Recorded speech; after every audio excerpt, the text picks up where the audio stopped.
वंदे मातरम। आप देख रहे हैं नेटवर्क 10। आपके साथ मैं हूं शिवानी मिश्रा। बहुत स्वागत है आप सभी का बिहार झारखंड के इस खास बुलेटिन में।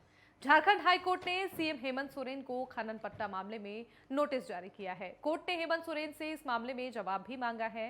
कोर्ट ने कहा है कि इस मामले में पूरी जानकारी कोर्ट को उपलब्ध कराई जाए। उल्लेखनीय है कि कुछ दिनों पहले सीएम हेमंत सोरेन के नाम पत्थर खदान का पट्टा अलॉट होने का मामला सामने आया था। इस मामले में हाईकोर्ट ने पीआईएल दाखिल हुआ था। कोर्ट ने इस मामले पर महाधिवक्ता से भी जवाब तलब करने के आदेश दिए हैं। और मालूम हो कि झारखंड हाईकोर्ट में सीएम हेमंत सोरेन के खिलाफ 11 फरवरी को जनहित याचिका भी दायर की गई थी। पार्थी शिवशंकर शर्मा की ओर से अधिवक्ता राजीव कुमार ने पीआईएल दाखिल की थी। वहीं पार्थी की ओर से इस जनहित याचिका में ये कहा गया था कि हेमंत सोरेन खनन मंत्री, मुख्यमंत्री और वन पर्यावरण विभाग के विभागीय मंत्री भी हैं। उन्होंने स्वयं पर्यावरण क्लियरेंस के लिए आवेदन दिया था और खनन पट्टा हासिल किया है। ऐसा करना पद का दुरुपयोग है और जनप्रतिनिधि अधिनियम का उल्लंघन भी है। इसलिए पूरे मामले की सीबीआई से जांच कराई जाए। साथ ही पार्थी ने हेमंत सोरेन की सदस्यता रद्द करने की मांग भी कोर्ट में पेश की थी। पार्थी ने हाईकोर्ट से मांग की थी कि अदालत राज्यपाल को ये निर्देश दे कि वो मुख्यमंत्री हेमंत सोरेन के खिलाफ प्राथमिकी के लिए अभियोजन स्वीकृति प्रदान करें।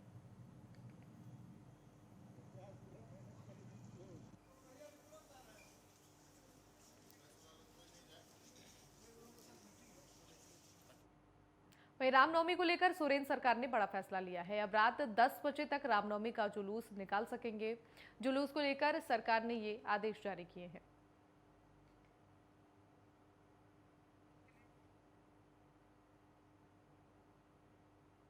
और वहीं राज्य की मांडर विधानसभा से झाविमो के टिकट पर चुनाव जीतने वाले सजायाफ्ता बंधु तिर्की की सदस्यता खत्म करने के लिए स्पीकर रविंद्रनाथ महतो की मंजूरी मिल गई है। विधानसभा की तरफ से इसकी सूचना 1 से 2 दिनों में जारी कर दी जाएगी। इसके बाद बंधु तिर्की की विधायकी खत्म करने से संबंधित सूचना चुनाव आयोग को भेज दिए जाएंगे और फिर चुनाव आयोग मांडर में उपचुनाव कराने की प्रक्रिया को शुरू करेगा और 6 माह में उपचुनाव कराने की बाध्यता भी होगी। जानकारी दे दें कि चुनाव जीतने के बाद कांग्रेस में शामिल होने वाले बंधु तिर्की को आय से अधिक संपत्ति अर्जित करने के मामले में सीबीआई के विशेष न्यायाधीश की अदालत में दोषी पाया गया था और अदालत ने उन्हें 3 साल की कारावास की सजा भी सुनाई थी, क्योंकि बंधु तिर्की पर आय से अधिक संपत्ति रखने का आरोप भी लगाया गया था। और सीबीआई ने इसकी सूचना स्पीकर को भेजी है। स्पीकर ने दस्तावेज की जांच के बाद लोक प्रतिनिधित्व अधिनियम के निहित प्रावधान के आलोक में विधानसभा की सदस्यता बंधु तिर्की के विधानसभा सदस्यता समाप्त करने की मंजूरी दे दी है। जानकारी दे दें, झारखंड में इससे पहले भी 4 विधायकों की विधायकी जा चुकी है, जिसमें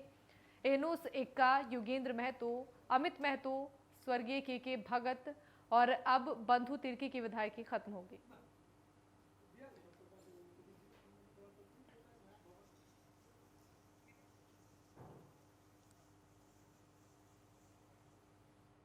वहीं राजद सुप्रीमो लालू प्रसाद यादव की जमानत याचिका पर झारखंड हाईकोर्ट में सुनवाई हुई। सुनवाई के दौरान सीबीआई ने अदालत से मामले में काउंटर एफिडेविट दायर करने के लिए समय की मांग की है, जिसे कोर्ट ने स्वीकार करते हुए 22 अप्रैल को अगली सुनवाई की तिथि निर्धारित कर दी है। वहीं लालू प्रसाद यादव की ओर से बहस कर रहे वरिष्ठ अधिवक्ता कपिल सिब्बल ने कोर्ट को बताया कि लालू यादव सजा की आधी अवधि से 11 महीने ज्यादा सजा काट चुके हैं और ऐसे में इन्हें जमानत देने का आग्रह न्यायालय से किया गया। जानकारी दे दें कि हाईकोर्ट की जिस बेंच में लालू यादव का मामला सूचीबद्ध था, वो बेंच पिछली सुनवाई की तारीख 1 अप्रैल को नहीं बैठी थी। इससे पूर्व हुई सुनवाई में झारखंड हाईकोर्ट ने निचली अदालत से रिपोर्ट की मांग भी की थी। आपको ये भी बताते चले कि विशेष सीबीआई कोर्ट द्वारा सजा दिए जाने के बाद लालू प्रसाद यादव ने जमानत के लिए हाईकोर्ट का दरवाजा खटखटाया है।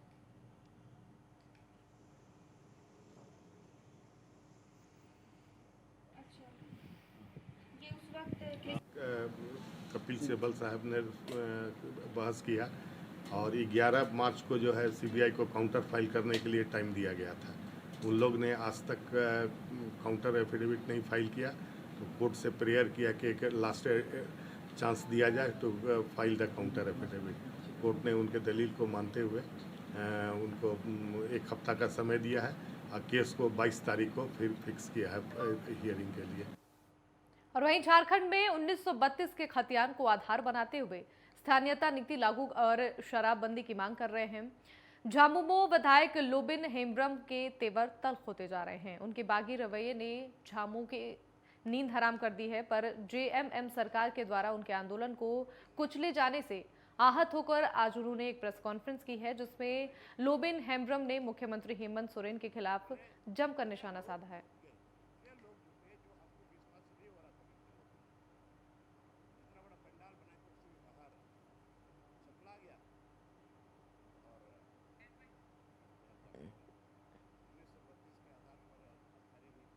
वहीं झारखंड में अपने जनाधार को मजबूत करने के उद्देश्य से कांग्रेस संवाद यात्रा कार्यक्रम का आयोजन जिला स्तर पर करेगी। गुमला जिला में आगामी 10 दिनों के अंदर इस कार्यक्रम का आयोजन होना है और इसके लिए कांग्रेस के नेता आलोक दुबे को गुमला जिला का संयोजक बनाया गया है, जो आने वाले दिनों में होने वाले कार्यक्रम की रूपरेखा बनाने के साथ ही उसे सफल बनाने के उद्देश्य से जिला के दौरे पर आकर कार्यकर्ताओं के साथ बैठक भी करेंगे।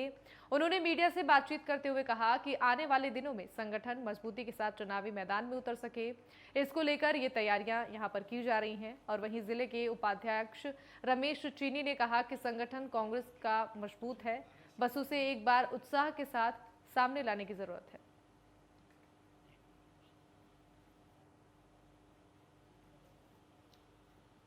जिला प्रभारी है माननीय आलोक दुबे जी का अभी हम लोगों को ये अपना कार्यक्रम रूपरेखा दिए हैं कि पार्टी संगठन को कैसे मजबूत किया जाए।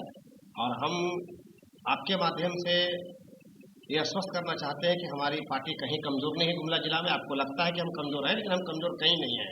आने वाला जो 2024 का जो चुनाव होगा वह लोहरदगा लोकसभा, उसमें हम दम के साथ चुनाव लड़ेंगे और हम निश्चित रूप से कामयाब होंगे और पार्टी संगठन को लेकर के हम मजबूती की ओर चल रहे हैं।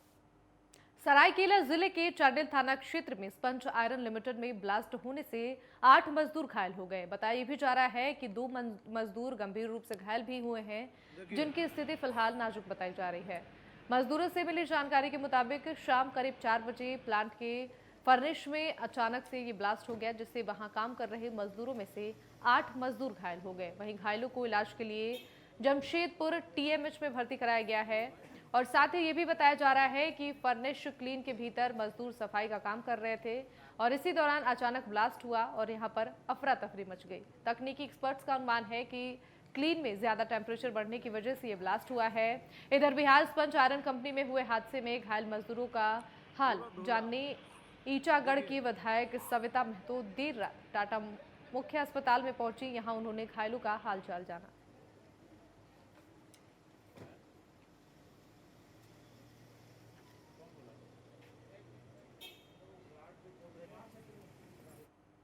और वहीं गुमला जिले के कई छठ घाट पर उदयमान भगवान भास्कर को अर्घ देकर लोगों ने आस्था और विश्वास के छठ पर्व को संपन्न किया। इस दौरान छठ घाट पर काफी उत्साह का माहौल भी देखने को मिला। इस दौरान काफी संख्या में महिलाएं वहां पर मौजूद रहीं और सभी लोगों ने छठी मैया से परिवार की सुख शांति की कामना भी की। महिलाओं ने कहा कि इस चैती छठ की पूजा काफी कठिन होती है, लेकिन फिर भी लोग छठी मैया की पूजा करते हैं।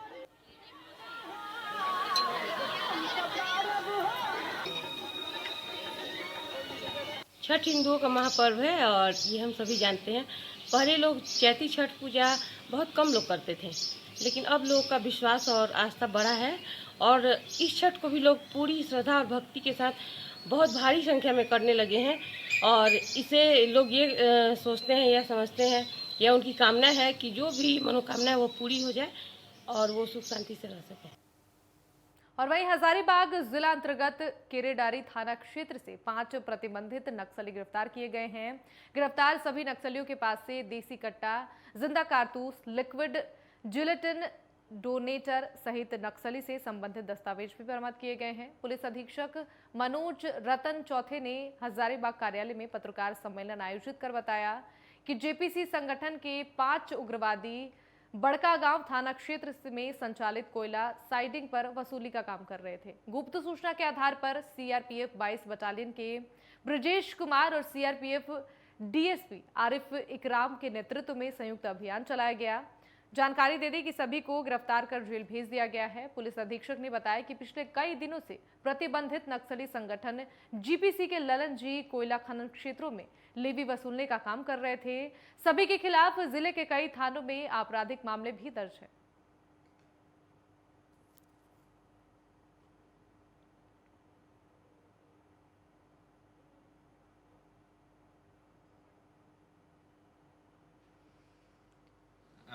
केरेडारी स्थित L&T कंपनी के बैचिंग प्लांट में कुछ अज्ञात अपराध कर्मियों ने फायरिंग की घटना को अंजाम दिया था। साथ ही वहाँ पे एक पर्चा छोड़ा गया था जिसमें लेवी की डिमांड की गई थी।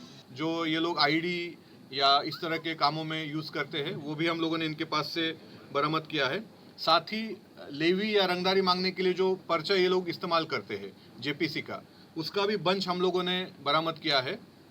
तो मुझे लगता है हजारीबाग पुलिस के लिए एक बहुत अच्छी उपलब्धि है। सीआरपीएफ और जिला पुलिस का एक संयुक्त रूप से अभियान चला और पूरा जो जेपीएससी यहाँ पुनर्जीवित करने का इनका एक कोशिश था उसको हम।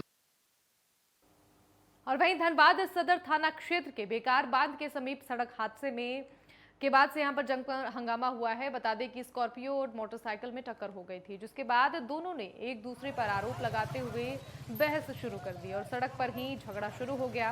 और वहीं घटना की सूचना मिलते ही मौके पर पुलिस पहुंची और दोनों युवकों को शांत कराया गया। साथ ही दोनों वाहनों को जब्त कर थाने भिजवा दिया गया है।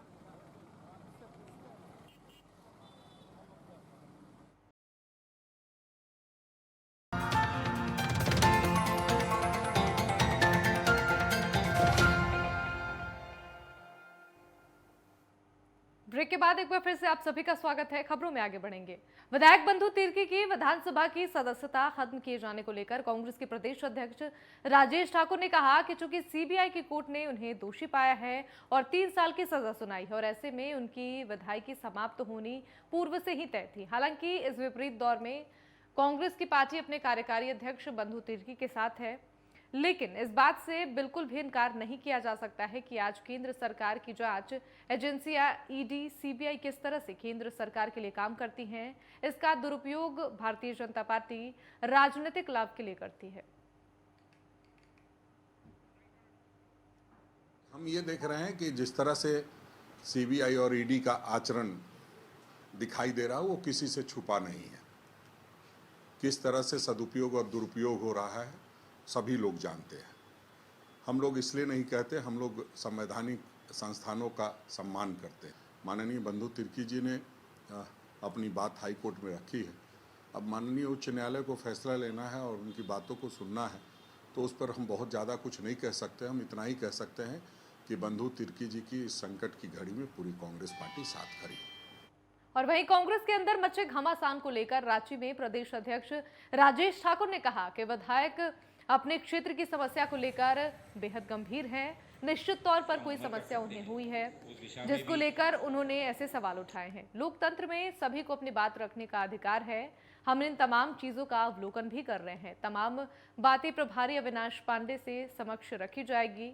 जानकारी दे दें कि कल कांग्रेस के 4 विधायक इरफान अंसारी, राजेश कच्छप, उमाशंकर अकेला, नमन विक्सल कोंगारी ने एक बैठक की थी, जिसमें कांग्रेस कोटे के 4 मंत्रियों ने को नकारा बताया था।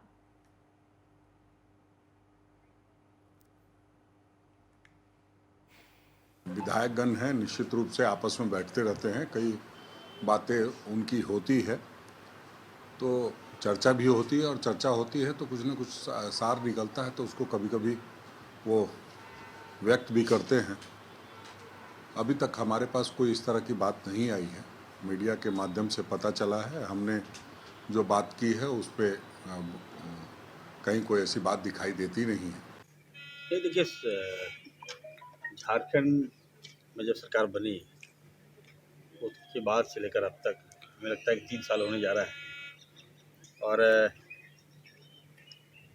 आज हम लोगों ने निर्णय लिया, 4 विधायक थे हम लोग और 9 विधायक जो हमारी सहमति दिया है कि हम लोग दिल्ली जाएंगे और केसी वेणुगोपाल साहब हैं, राहुल गांधी जी से मिलकर उनको हम लोग अपनी बातों से अवगत कराएंगे। से कोई नाराजगी नहीं। अगर मुझे अगर अपने कोटे के मंत्री से अगर मिलने के लिए बोला जा रहा है तो मैं यही कहता हूँ कि भाई 2.5 साल सरकार के हो गए हैं, विधायक को खोजना चाहिए कि आपके यहाँ क्या परेशानी है।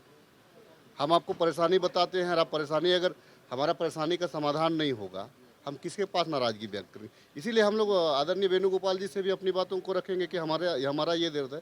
ठीक है, आपको बनाना है मंत्री बनाइए, हमको कोई दिक्कत नहीं है, हम विधायक हैं, हम खुश हैं, लेकिन जनता का जनभावना है, जनता का जो वर्क है, जनता का जो काम है, उसके साथ तो कोई कॉम्प्रोमाइज़ नहीं कर सकते। आज इनकी हम लोग बैठक करके हम लोग कोई मुद्दा नहीं था। हम लोग बैठ करके अपना चर्चा किए कि एक बार जा करके हम लोग वेणुगोपाल जी से मिलेंगे और राहुल जी से मिलेंगे। और अब 2 साल 2.5 साल हो गया है, हम लोग को आगे बढ़ना है। इस दृष्टिकोण से हम लोग को पार्टी के नहीं वो नहीं, हम तो भाई सर, ये तो हम काहे कहेंगे, वो तो हमारा नेतृत्व कहता है मंत्री बदलेंगे नहीं बदलेंगे, ये वो आला कमान। और वहीं भागलपुर में नववर्ष आयोजन समिति की ओर से लाजपत पार्क मैदान में 8000 स्क्वायर फीट की श्री राम का 5,80,000 दीपों से चित्रांकन किया गया। कार्यक्रम में उप मुख्यमंत्री तारकिशोर प्रसाद, केंद्रीय राज्य मंत्री अश्विनी चौबे ने शिरकत की। और वहीं चेन्नई से पहुंचे वर्ल्ड रिकॉर्ड यूनियन के 2 जजों शरीफा और हनीफ ने इसे वर्ल्ड रिकॉर्ड का दर्जा दिया है। वहीं केंद्रीय राज्य मंत्री अश्विनी चौबे ने इस अवसर पर कहा कि ये बहुत बड़ी बात है, अयोध्या की तरह भागलपुर हो गया है। और वहीं उप मुख्यमंत्री तारकिशोर प्रसाद ने कहा कि निश्चित रूप से भागलपुर के कलाकारों ने कीर्तिमान स्थापित किया है। वर्ल्ड रिकॉर्ड यूनियन की जज शरीफा ने कहा, मुझे बहुत खुशी हुई है, ये नया रिकॉर्ड बना है। देखिए, आज भगवान श्री राम यहाँ उतर आए हैं, ये बहुत बड़ी बात है। भगवान राम की अद्भुत 5 लाख दीप से ये विश्व का रिकॉर्ड बन रहा है। मैं भगवान श्री राम के इस भव्य आयोजन समिति के श्री अर्जित शास्त्री चौबे और उनकी पूरी टीम को हम बहुत बधाई देते हैं, आशीर्वाद देते हैं। इन्होंने भगवान श्री राम के उस चित्र को जो उदेरने का काम किया है, और आज जो अपार भीड़ लगातार कई दिनों से लोग यहाँ भगवान राम के साथ बक्सर सिद्धाश्रम, जहाँ मैं वहाँ का सेवक हूँ, ये दोनों भूमि गुरु वशिष्ठ के इस कर्ण की नगरी में प्रवेश कर गए हैं। हाँ, निश्चित रूप से भागलपुर के कलाकारों ने एक कीर्तिमान स्थापित किया है और 9 वर्ष 9 संवत्सर के प्रारंभ के इस पावन अवसर पर मर्यादा पुरुषोत्तम राम की आदमकद तस्वीर को 5,08,000 दियों से सजाकर उन्होंने प्रभु राम के प्रति जो भारतीय जनमानस की धारणा है और प्रभु श्री राम जिस प्रकार से भारत के हर घर में, भारत के प्रत्येक व्यक्ति के मन में विराजते हैं और मानवीय जो मूल्य हैं, मानवीय जो मर्यादाएं हैं, उनके प्रतीक के रूप में भगवान श्री राम आज हम सबों के बीच एक आराध्य हैं। और उनके चित्र को 5 लाख दियों से सजाना यह वास्तव में अपने आप में एक ध्रुव कार्य था, जिसे हमारे कलाकारों ने इसे एक मूर्त रूप दिया है। उसके लिए हम हृदय से बधाई देते हैं। Hello, hi, good evening everyone. So I am Sharifa, official host of World Record Union and the founder of Knowledge Engineering. See, today with the help of motivation and support of Honorable Minister Ashwin ji, okay, we have created 5,08,000 diyas to create a Lord Sri Ram. This is a new record and this, I think this is a mass event in Bihar. So I am very happy to adjudicate this. And it's a pleasure to give an award to our Honorable Minister. Okay, thank you. इन्हीं खबरों के साथ बिहार झारखंड के इस खास bulletin में बस इतना ही। आप देखते रहिए नेटवर्क 10। जय हिंद।